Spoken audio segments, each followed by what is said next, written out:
우리 지난 시간의 말씀을 잠깐 좀 살펴보겠습니다. 이스라엘 유대에는 그 베데스다라고 하는 연못이 있습니다. 그 연못은 가끔 막 움직이고 솟아오를 때가 있는데 소문이 어떻게 났죠? 그 연못이 솟아오르고 움직일 때 가장 먼저 들어가는 사람은 그가 어떤 질병에 걸렸든지 다 낫는다라고 하는 소문이 있었어요. 그래서 늘 베데스다 연못 근처에는 몸에 고통을 가진 여러 환자들이 항상 주변에 있었습니다. 늘 주목하는 것은 이 물이 언제 움직이나, 그리고 가장 먼저 들어오고 싶은 소망이 있었죠. 성경에 보니까 그 연못에 38년 동안이나 일어나지 못하고 누워있는 아픈 환자가 있었더라. 그런데 물이 움직여도 스스로 들어갈 수가 없어요. 아무도 넣어줄 사람이 없었을 때 예수님이 그곳에 찾아오셨어요. 절망 가운데 있는 그 사람에게 예수님은 그 베데스다가 아니라 실제로 고쳐주시는 분이 누군가를 예수님이 나타내 주셨습니다. 사실 그 38년 된 병자는 아마 혼자 있더라도 그 물이 움직일 때 스스로 들어갈 수 있는 힘이 없었던 사람이에요. 몸이 그만큼 불편했어요. 가장 절망에 있는 순간에 가장 소망이 되시는 예수님이 찾아오셨습니다. 주님이 말씀으로 고치셨어요. 일어나 내 자리를 들고 걸어가라. 그 말씀 한마디에 그가 나았어요. 누워있던 자리를 들고 걸어갔습니다. 주님은 그의 육체적인 질병만 고쳐주신 게 아니에요. 여러분, 우리의 더 큰 질병은 영적인 질병, 죄예요. 죄. 내가 나았으니 더 심한 것이 생기지 않도록 다시는 죄를 범하지 말라. 더 심한 것이 생기지 않도록 죄를 범하지 말라. 여러분, 우리의 삶이 고달프고 힘든데 이보다 더 심할 수가 있어요. 언제 더 심해지죠? 죄를 범하면. 그러니까 지금이 더 안전한 때인 거예요. 죄를 범하지 않으면 지금이 더 안전한 때라는 걸 기억해야 됩니다. 지금보다 더 심해지는 건 죄를 지을 때예요. 그러니까 저와 여러분이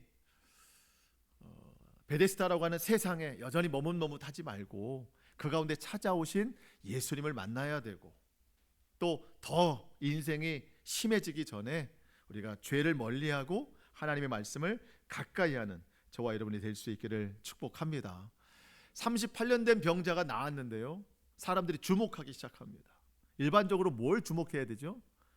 그동안 38년 동안이나 고통받았는데 이제 이렇게 낫으니 얼마나 기뻐, 축하해주고 기뻐하는 그런 주목을 받아야 되는데 그게 아니에요. 고발하려는 주목이 있다는 거예요. 고발하려는 주목. 그 사람이 고침받은 것이 안식일이었는데 너는 왜 안식일 날 노동을 하느냐 그러는 거예요. 여러분, 지금 이 사람이 무슨 노동을 했죠? 일을 한 게 없어요. 뭔가 했더니 앞서 10절에 보니까 유대인들이 병 나은 사람에게 이르되 안식일인데 내가 자리를 들고 가는 것이 옳지 않다. 그가 누워 있었는데, 좀 큰 방석 하나 거기에 누워 있었는데 다 나와서 그거를 들고 가고 있는데 그걸 노동이라고 보는 거예요. 지금 안식일을 어기고 있다고 하는 겁니다. 참 대단한 사람들이에요. 그렇게 하는 거 하나님의 뜻이 아니라고 막 우기는 겁니다. 여러분, 그들이 믿는 하나님, 진짜 하나님일까요? 정말 이게 하나님의 뜻일까요? 하나님은 함께 기뻐하고 축하해 주라고 하시겠죠. 그 자리를 들고 걸어가는 것을 노동이라 하면서 그거를 책망하라고 하시지는 않을 거 아니에요. 그들이 믿는 하나님은 진짜 하나님이 아니라 그들이 만들어낸 하나님입니다. 여러분, 우리가 신앙생활할 때 우리도 자칫 내가 만들어낸 하나님을 우리가 믿을 때가 있어요. 진짜 하나님의 말씀이 아니라 내 기준에서 내가 만들어 놓고 이거 하나님의 뜻이야라고 우리가 그렇게 선포할 때도 있단 말이죠. 그러면서 내가 만들어낸 기준을 다른 사람 잣대에 대놓고 당신 잘못하고 있어라고 말할 때도 많다는 거예요. 여러분, 우리의 기준은 내 생각이 아니라 오직 하나님의 말씀뿐입니다. 그리고 한번 생각해 봐야 돼요. 하나님이 과연 무엇을 기뻐하실까? 하나님의 마음을 한 번만 생각해도 이런 실수 안 할 것 같아요. 이런 잘못을 안 할 것 같습니다. 병 나은 사람이 자신을 고쳐준 분이 예수님이라는 걸 처음엔 몰랐어요. 나중에 예수님이 다시 오셔서 말씀하시는 걸 듣고 아, 이분이 예수님이구나, 나를 고쳐주신 분이 예수님입니다 라고 사람들한테 막 이야기를 했더니 고발하려고 했던 시선이 이 고침받은 사람에게 있어서 예수님에게로 넘어가는 겁니다. 예수님을 고발하려고 해요. 왜냐하면 예수님이 그 안식일 날 일하도록 시켰다는 이야기예요. 오늘 본문이 그렇게 시작이 됩니다. 16절 보면 그러므로 안식일에 이러한 일을 행하신다 하여 유대인들이 예수를 박해하게 된지라. 그 사람으로 자리를 들고 걸어가라, 이게 시킨 분이 예수님이라고 하니까 이제 예수님을 가지고 이제 막 트집 잡는 거예요. 고발하려고 하는 겁니다. 그렇다면 지금 예수님과 그 사람을 고발하는 이 유대인들은 안식일에 대해서 철저한가, 정말 안 하는가? 여러분, 그렇지 않다는 겁니다. 성경에 보면 안식일에 관한 논쟁이 여러 번 나오거든요. 그 중에 한 가지를 좀 소개해드리면 마태복음 12장 10절에 이런 이야기가 있습니다. 한쪽 손 마른 사람이 있는지라, 손에 마비가 온 사람이에요. 환자예요. 사람들이 예수를 고발하려 하여 물어 이르되 안식일에 병 고치는 것이 옳으니까. 지금 손이 마비된 사람이 있는데 이 사람 고칠 겁니까? 오늘 안식일인데. 이렇게 물어봤어요. 그랬더니 예수님이 대답하십니다. 11절 예수께서 이르시되 너희 중에 어떤 사람이 양 한 마리가 있어 안식일에 구덩이에 빠졌으면 끌어내지 않겠느냐. 사람이 양보다 더 귀하냐? 사람이 양보다 얼마나 더 귀하냐? 그러므로 안식일에 선을 행하는 것이 옳으니라 하시고 이에 그 사람에게 이르시되 손을 내밀라 하시니 그가 내밀매 다른 손과 같이 회복되어 성하더라. 거기에 그 고발하러 온 사람들에게 예수님이 말씀하신 거예요. 너희는 너희 소유의 양 한 마리가 구덩이에 빠졌으면 그날이 안식일이면 그 양을 구해주지 않겠냐. 다 구해준다는 거예요. 다 구해준다. 그런데 정말 몸이 아파서 예수님께 나음을 얻으려고 온 사람, 그 사람을 고쳐주는 게 왜 잘못된 거냐? 왜 너희는 되고 이 사람은 안 되느냐? 우리가 13절까지 읽었는데요. 저 다음 14절에 보니까 그런 내용들이 있습니다. 이에 바리새인들이 나가서 예수님을 죽일 계획을 의논하더라. 왜 그 사람들이 밖에 나가서 예수님 죽일 계획을 의논할까요? 마음이 들켰기 때문입니다. 자기들은 양을 살릴 생각이 있으니까 그 마음을 들켰기 때문에 예수님을 죽이려고 하는 겁니다. 오늘 본문에 예수님을 고발하는 자들도 같은 마음이에요. 자기들은 하면서 남들은 안 된다는 거예요. 자기 눈에 들보는 보지 못하고 다른 사람 눈에 티눈만 보는 거예요. 여러분, 갈수록 세대가 이렇습니다. 갈수록 사람들은 자기 죄는 모르고 남을 고발하기에 앞서는 거예요. 여러분, 그리스도인들은 반대로 살아야 됩니다. 그리스도인들은 나를, 자기 자신을 하나님께 회개 기도로 고발해야 되는 사람들이에요. 나를 스스로를, 내 잘못이 뭔가를 깨닫고 하나님 앞에 기도로 고발하고, 다른 사람들에 대해서는 막 고발하려고 하지 않고 다른 사람들에 대해서 좀 돌아볼 수 있어야 돼요. 돌아볼 수 있어야 됩니다. 우리는 세상과 다른 삶을 살아야 됩니다. 성품이 변화되어야 됩니다. 여러분, 꼭 기억하셔야 될 게 뭐냐면 하나님 나라 천국에는요, 슬픔이 없고 미움도 없고 다툼도 없고 전쟁도 없어요. 미워하는 마음도 없어요. 여러분, 천국 가면은요, 내가 누구를 싫어하거나 미워하거나 그런 사람이 아무도 없어요. 그런 사람만 온 게 아니라 그게 천국의 성품이에요. 그럼 우리가 살아가는 이 땅은 무엇하는 것인가? 천국 성품에 맞도록 훈련하는 곳이에요. 너는 안 돼, 난 넌 미워해, 넌 싫어, 이런 생각들 하나씩 줄여가고 천국에 맞는 성품, 그걸 변화되는 곳이 이 땅이라는 겁니다. 그렇게 성숙되어 나가야 되는 곳이에요. 예. 여러분, 우리 그런 생각 많이 하잖아요. 사실은 우리 자신은 몰라요. 남은 안 되고 나는 되고, 이런 것이 굉장히 많거든요. 우리 이거 고쳐 나가야 됩니다. 우리는 스스로에게 철저해야 되고 남에 대해서는 좀 관용이 있어야 되는 겁니다. 안식일에 하지 말아야 될 일을 왜 했느냐? 그 유대인의 그 시선이 고침받은 사람에게 있어서 예수님께로 향하지 않습니까? 왜 그런 일을 하셨습니까? 그랬더니 예수님이 대답을 하십니다. 17절 18절이에요. 한번 같이 한번 읽어보겠습니다. 17절 18절 시작. 예수께서 그들에게 이르시되 내 아버지께서 이제까지 일하시니 나도 일한다 하시매 유대인들이 이로 말미암아 더욱 예수를 죽이고자 하니 이는 안식일을 범할 뿐만 아니라 하나님을 자기의 친아버지라 하여 자기를 하나님과 동등으로 삼으심이러라. 아멘.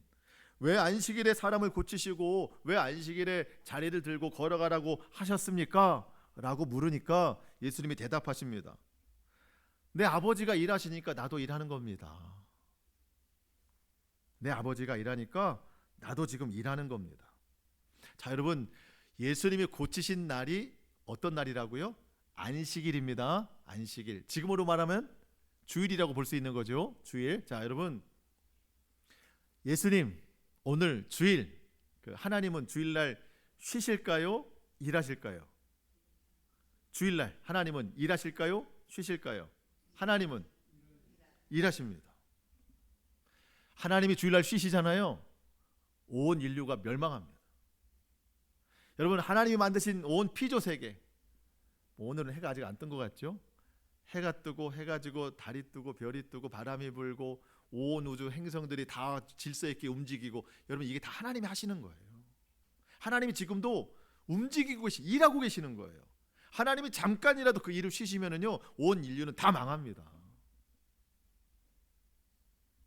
하나님은 쉬신 적이 없어요. 자, 창세기에 보면 하나님이 6일 동안 세상을 창조하시고 7일째 쉬셨다고 했는데, 그 쉬셨다고 하는 것은요, 6일 동안 창조하신 창조의 사역을 쉬시는 것이지 하나님이 운행하시고 다스리시고 통치하시는 걸 쉬시는 게 아니에요.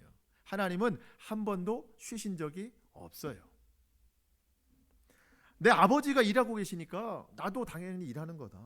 내 아버지가 안식일 날 일하시기 때문에 나도 안식일에 일할 수 있는 거다.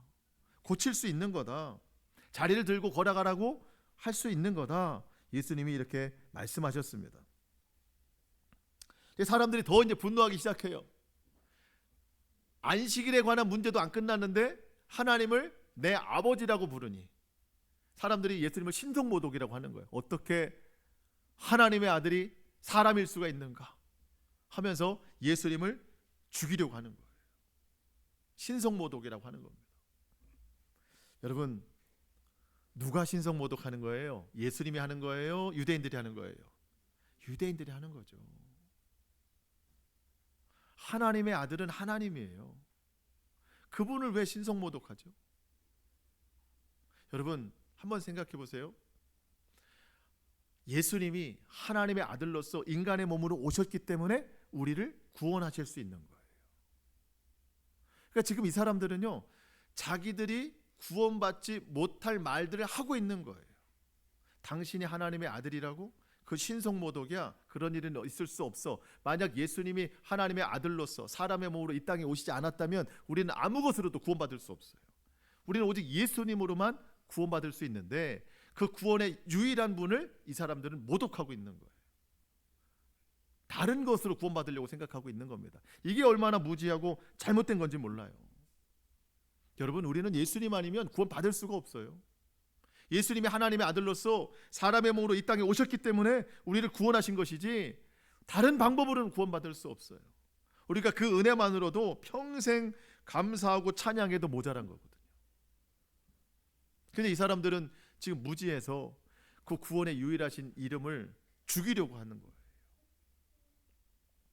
제가 아주 오래전에 봤던 드라마의 한 대사가 기억이 나는데요, 그 대사가 그거였어요. 열심히 사는 것은 좋지만 못나게 살지는 맙시다. 열심히 사는 건 좋은데 못나게 살지는 맙시다. 꽤 오래된 드라마인데요, 그 김닥터, 낭만 닥터 김사부, 김사부라는 그런 드라마였어요. 보신 분들도 계실 텐데, 이 김사부라는 의사가 굉장히 그 실력이 있잖아요. 그 사람들로부터 시기를 많이 받아요. 어떤 일 때문에 저 시골 병원으로 이제 부임해서 갔는데 뭐 이 사람은 못 고치는 게 없잖아요. 근데 이 시기하는 그 병원 원장이 본원, 아주 큰 도시의 원장인데 늘 대결 구도가 있잖아요. 그래서 어떤 일로 인해서 그 본원에 있는 원장이 이 김사부라는 의사에게 더 이상 수술의 권한을 주지 않습니다. 더 이상 수술하지 마. 우리 명령을 따라.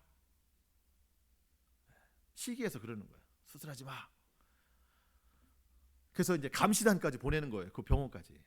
시골 병원까지 감시단을 보냈어요. 저 사람 수술하는지 안 하는지 봐야 돼. 만약 수술하게 되면 의사의 자격을 박탈시킬 거야. 뭐 그러는 겁니다. 감시단이 와서 막 신경전을 벌이죠. 그렇게 하던 차에 응급차가 와요. 응급차가 교통사고가 난 거예요. 그래서 이제 뭐 그 누가 왔나 보다 하면서 감시단이 거기에만 집중하고 있는데 갑자기 감시단의 그 일원 하나를 누가 부르는데 뭐라고 부르냐면 여보라고 부르는 거예요. 자기 부인이 온 거예요. 응급차에 실려서. 부인은 좀 멀쩡했어요. 누가 다쳤냐면 자기 딸이 죽을 위험에 처해 있는 거예요.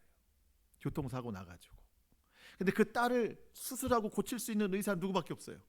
그 김사부라는 사람밖에 없는 거예요. 아무도 그 수술을 해낼 수가 없어요. 그래서 김사부가 그 감시단에게 물어보는 거죠. 내가 수술해도 되겠느냐.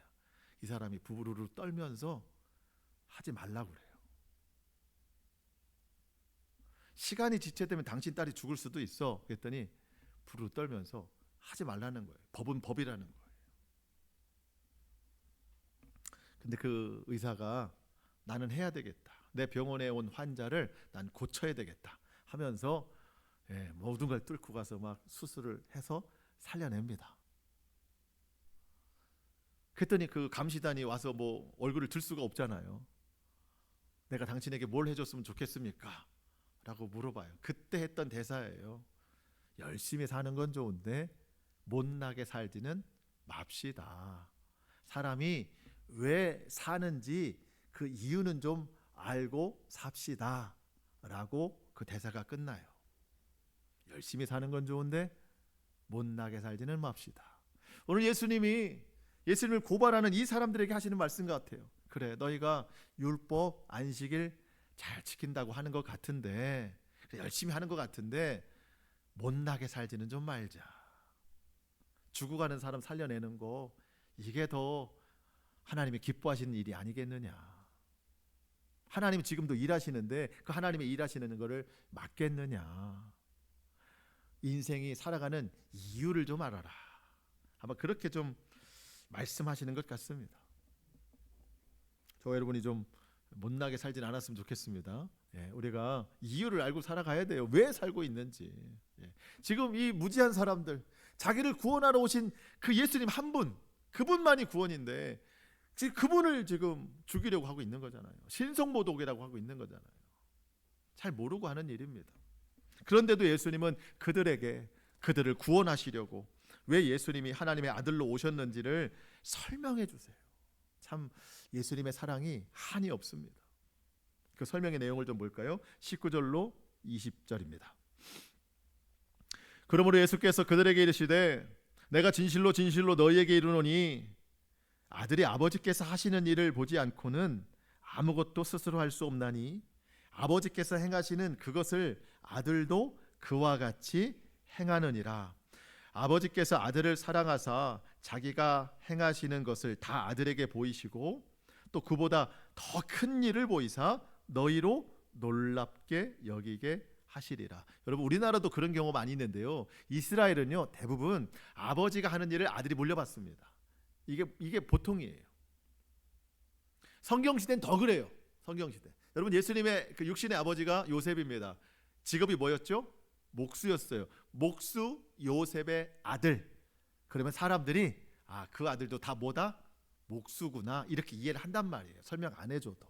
이스라엘 사람들은 대부분 그렇게 아버지의 일을 물려받아요. 자, 예수님은 육신으로는 요셉의 가문에서 태어났지만 영적으로는 누구의 아들이에요? 하나님의 아들입니다. 하나님의 일을 물려받으신 거예요. 하나님이 예수님에게 일을 가르쳐 주셨어요. 예수님이 다 보셨어요. 하나님이 보이게 하셨대요. 지금까지도 큰 일을 보이게 하셨고 앞으로 더 큰 일들을 보이실 것이고 그 큰 일들을 통하여 너희를 놀랍게 여기게 할 것이다. 지금까지 우리가 요한복음을 보면서 세 가지 기적을 봤습니다. 첫 번째 기적, 갈릴리 가나에서 혼인잔치에서 포도주가 떨어졌을 때 물이 포도주로 변하는 첫 번째 기적. 두 번째 기적은 같은 장소 갈릴리 가나에서 왕의 신하의 아들이 죽을 병에 걸렸을 때 그 아들을 고치신 사건, 이것이 두 번째요. 세 번째 사건은 우리가 지금 보고 있는 논쟁 베데스다 사건, 38년 된 병자를 주님이 고치신 거, 이게 세 번째 치유의 사건이거든요. 자, 예수님은 이 일들을 행하시는데 누구에게 배운 거예요? 아버지에게 배운 거예요. 아버지에게 배운 거예요. 그러니까 하나님은 오래전부터 이 일들을 예수님에게 보이신 거예요. 표적 행하시는 걸 보이시고 가르쳐 주신 것이고 예수님을 보고 배우신 거예요. 성경에 보면 그렇게 우리가 이해할 수 있는 거죠. 그러면서 너희에게 더 큰 일들을 행하실 것이고 너희들 더 놀랍게 할 것이다. 저는 오늘 이게 저와 여러분에게 주시는 약속의 말씀이라고 좀 믿고 싶은데요. 너희에게 더 큰 일들을 행하실 것이다. 여러분, 우리가 막 감당할 수 없는 일이 막 생기면 즉각적으로 반사적으로 뭐라고 얘기해요? 큰일 났어. 그러잖아요. 큰일 났어. 뭐 내가 어떤 일을 경험했는데 뭐 남편, 아내, 자식들, 부모 누구한테 그랬어. 전화가 왔어. 그럼 뭐라고부터 해요? 큰일 났어. 큰일 났어. 걱정할 거리가 생겼다는 거예요. 염려할 거리가 생겼다는 거예요. 감당할 수 없는 일이 생겼다는 겁니다. 저는 이렇게 해석이 돼요. 여러분, 우리가 큰일 났어 하는 그 일보다 하나님이 행하시는 일이 더 큰 일이다. 여러분이 지금 가지고 계신 큰 일을 하나님은 더 큰 일로 해결하시고 역사하실 거예요. 그래서 아까 20절의 끝에 너희로 놀랍게 하게 할 것이다. 네. 우리에게 우리가 당하는 일들로 막 매우 놀라잖아요. 두려워하고 공포스러워하고. 하나님은 하나님의 능력으로 우리를 더 놀랍게 할 것이다. 더 크게 역사하실 것이다. 여러분, 이따 기도하세요. 하나님, 제가 큰 일을 만났습니다. 하지만 그 큰 일이 작게 여겨질 정도로 하나님이 더 큰 일을 행하시옵소서. 하나님, 제가 이런 일들로 놀랐습니다. 내가 자식의 이런 일들로 마음이 놀랐습니다. 하지만 하나님의 행하신 일로 더 크게 놀랄 일을 하나님 만들어 주시옵소서. 꼭 기도하시기 바랍니다. 하나님이 반드시 역사하시리라고 믿습니다. 주님이 우리 가운데 선을 행하시는데 하나님이 말씀하시기에 내 아들 예수를 너희는 공경하라 라고 말씀하시거든요. 자, 21절로 23절의 말씀은 좀 같이 읽어보겠습니다. 21절로 23절 시작. 아버지께서 죽은 자들을 일으켜 살리심 같이 아들도 자기가 원하는 자들을 살리느니라. 아버지께서 아무도 심판하지 아니하시고 심판을 다 아들에게 맡기셨으니 이는 모든 사람으로 아버지를 공경하는 것 같이 아들을 공경하게 하려 하여 아들을 공경하지 않은 자는 그를 보내신 아버지도 공경하지 아니하느니라. 아멘. 하나님께서 죽은 자를 살리신 것처럼 예수님도, 그 아들도 자기가 원하는 자들을 살리신대요. 예수님은 살리시는 분이에요. 누구를 살리시는가? 자기가 원하는 자들을 살리십니다. 예수님이 원하는 자는 누굴까요? 예수님을 믿는 자들이에요. 예수님을 믿는 자들. 조금 더 편하게 표현해 보면요, 예수님을 원하는 자들을 예수님도 원하신다. 여러분, 예수님 원하시죠? 예수님 원하시죠? 예. 그 여러분들을 예수님이 얼마나 원하시는지 몰라요. 그 원하시는 자들을 뭐 하신대요? 살리신대요. 여러분, 우리가 사방에 막혀서 죽을 것 같은 인생, 숨을 쉬지 못할 것 같은 그런 상황에서도 우리 주님이 우리를 살리시기 원하신대요. 주님 앞에 내어 맡기면은요, 주님이 다 살리십니다. 참 감사한 일이에요. 아니, 내가 뭐라고 주님이 날 원하실까? 내가 주님한테 도움이 되나? 그렇게 도움이 안 돼요. 주님이 나에게 도움이 되시지 제가 뭐 주님에게 도움이 되겠어요. 그런데도 날 그렇게 원하시고. 여러분, 원래 예수님이 어디 계신 분이에요? 하늘에 계신 분이시잖아요. 그 하늘 보좌를 버리시고 이 땅 가운데 찾아오셨어요. 왜? 나 때문에, 나를 원하셔서. 여러분, 이 세상 종교는요, 모두가 다 찾아오라고 하는 종교예요. 친히 찾아오는 종교 없어요. 다 찾아오라고 해요. 아, 왜 그런가 했더니 세상 종교는요, 다 우상이거든요. 헛된 신이에요. 그러니까 움직일 수 없는 죽어있는 우상, 죽어있는 신들이에요. 그러니까 움직이질 못하니까 찾아와라 그러거든요. 근데 찾아올 때 그냥 오라고 안 해요. 편하게 오라고 안 해요. 고행, 아니면 피 흘리든지 자기의 막 상처를 내든지 힘들게 하면서 오라고 그래요. 그냥 걸어오라고 안 해요. 세 발짝 걷다가 한번 절하고, 세 발짝 걷다가 한번 절하고, 이런 종교도 있고, 또 구약에 보니까 그 신의 움직임을 받기 위해서는요, 자기 몸에 상처를 내야 된대요. 칼로 찢고 매로 때리면서 피를 흘려야 그 신이 좋다고 한대요. 여러분, 세상 종교는요, 다 찾아와라 찾아와라 하면서 피를 내고 와라, 힘들게 와라 그러는데, 오직 예수님만 찾아오셨어요. 우리에게 피를 내라고 하지 아니하시고 그분이 직접 피를 흘리시면서까지 찾아오신 거예요. 왜? 나를 원하시기 때문에. 여러분, 우리가 그 사랑을 어디서 받을 수 있겠어요? 그 놀라운 은혜, 그 놀라운 사랑 때문에 우리가 살아갈 수 있는 겁니다.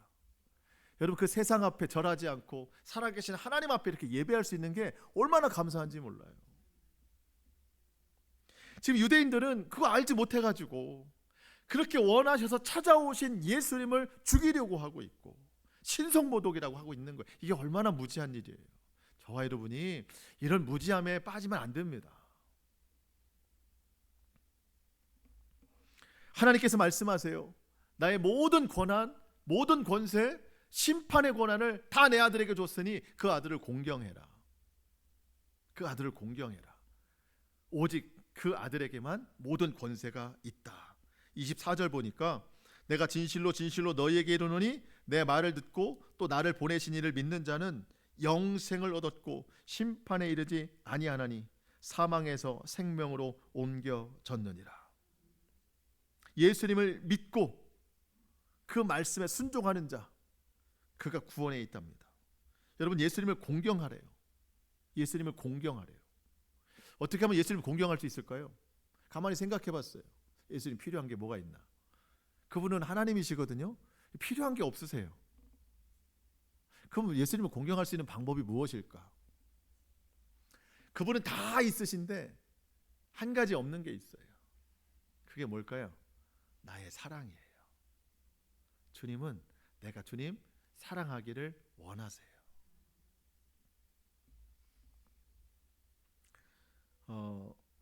또 주님 앞에 우리의 관심을 올려드리기를 원하시고,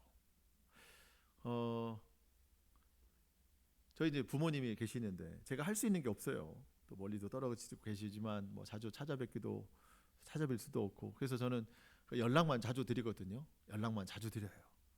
거의 매일 연락 드립니다. 그랬더니 저보고 효자래요. 네. 효자래요. 맨날 자랑하세요. 우리 효자 아들. 저는 한 게 없어요. 그 연락만 드려요. 매일 연락 드립니다. 그리고 이제 이번 주간에 한번 찾아뵈려고, 어버이줄이 있으니까. 예. 저보고 효자래요. 주님이 우리에게 바라시는 건 연락 자주 하라는 거예요. 우리가 주님 앞에 연락할 수 있는 방법은 뭐예요? 기도하래요. 그게 주님 공경하는 거예요. 기도하면 주님이 공경을 받으시는 거예요. 기도하라는 거예요. 기도 안 하면 불효자, 기도하면 효자. 그게 공경하는 거예요. 그리고 얼굴 좀 보여달라는 거예요. 어디에서? 예배의 자리에서. 주님을 예배하고 기도하고 또 주님 생각, 아버지 어머니 생각하잖아요. 일상을 살아가면서도 그냥 하나님 아버지라고 부르면 그게 주님 공경하는 거예요. 여러분, 다른 게 없더라고요. 주님은 뭐 엄청난 걸 우리에게 원하시는 게 아니에요. 뭐 우리의 재산을 원하시는 것도 아니에요. 그냥 연락해달라, 그냥 얼굴 좀 보자, 생각 좀 해달라, 이 정도예요. 그게 공경하는 겁니다. 그리고 또 한 가지, 부모는 자식들이 서로 우애 있게 사랑하며 지내는 걸 좋아하시잖아요. 교회라는 공동체에 있는 자녀들끼리 서로 사랑하고 우애 있게 지내는 거, 이게 공경입니다. 그래서 우리 교회 서로 사랑하자는 거예요. 하나님 나라 서로 함께 지어져 가자는 겁니다. 저와 여러분이 예수님 공경하며 살아갈 수 있기를 축복합니다. 근데 유대인들이 지금 그걸 안 하잖아요. 유대인들은 지금 예수님을 공경하는 게 아니라 뭘 하고 있어요? 공격하고 있어요. 공격하고 있어요. 유일한 구원자 되신 예수님, 심판의 주권을 갖고 계신 예수님, 그 예수님을 공경하면 되는데 늘 말로, 행동으로, 십자가로 공격하고 있어요. 그 구원의 주님이 지금 딱 앞에 서 계신데도 깨닫지 못하는 이 어리석은 사람들이 있습니다. 저와 여러분이 이런 어리석음을 범하면 안 되고, 또 우리 주변에도 예수님을 알지 못하는 이들이 지금도 믿지 않음으로 공격하고 있는 게 있거든요. 우리가 그들에게 예수님을 전해야 됩니다. 예수님을 전해야 돼요. 우리가 살 수 있는 것은 주님밖에 없습니다. 25절에 보니까 진실로 진실로 너희에게 이르노니 죽은 자들이 하나님의 아들의 음성을 들을 때가 오나니 곧 이때라. 듣는 자는 살아나리라. 하나님의 말씀 듣는 자만 살아나게 되어 있습니다. 여러분, 인생이 죽을 것 같을 때가 있어요. 근데 사람들이 다 어디로 모이느냐? 베데스다에 몰려 있어요. 거기서 인생의 물이 막 움직일 때 한번 맨 먼저 들어가면 내 인생이 피겠다. 다 거기 몰려 있어요. 근데 거기서 살 수 있는 사람이 없어요. 여러분, 우리 인생 살려고만 하면 다 베데스로 가는 게 아니라 우리를 살리시는 주님 앞에 나와야 됩니다. 주의 말씀으로 우리가 살아나야 됩니다. 주님은 살리시는 분이에요. 그래서 우리 예수님의 또 다른 이름은 생명입니다. 우리 마지막으로 26절로 29절 보고 마치겠습니다. 26절로 29절 시작. 아버지께서 자기 속에 생명이 있음같이 아들에게도 생명을 주어 그 속에 있게 하시고 또 인자됨으로 말미암아 심판하는 권한을 주셨느니라. 이를 놀랍게 여기지 말라. 무덤 속에 있는 자가 다 그의 음성을 들을 때가 오나니 선한 일을 행하는 자는 생명의 부활로, 악한 일을 행하는 자는 심판의 부활로 나오리라. 아멘. 하나님께 있는 생명을 다 아들에게 주셨어요. 예수님께만 생명이 있습니다. 예수님을 믿는 자에게만 참 생명이 있어요. 어떤 목사님이 그런 비유를 하셨어요. 여러분, 그 횟집 수족관 있잖아요. 횟집의 수족관, 그 안에 막 물고기들이 이만큼 있습니다. 그 손님이 원하는 걸 주인이 잡아서 주잖아요. 그 수족관 안에 있는 그 물고기 살았어요, 죽었어요? 살았어요, 죽었어요? 다시 한번요. 살았어요, 죽었어요? 살았지만 죽은 거예요. 살았지만 죽은 거예요. 여러분, 살은 것 같아요? 지금은 살아있죠. 죽는 거예요. 여러분, 예수님 없는 인생이 그렇다는 거예요. 살아있는데 살아있는 게 아니에요. 참 생명이 없어요. 우리가 그런 삶을 살아갈 수 있다니까요. 오직 예수님만이 우리에게 참 생명을 주시는 분이십니다.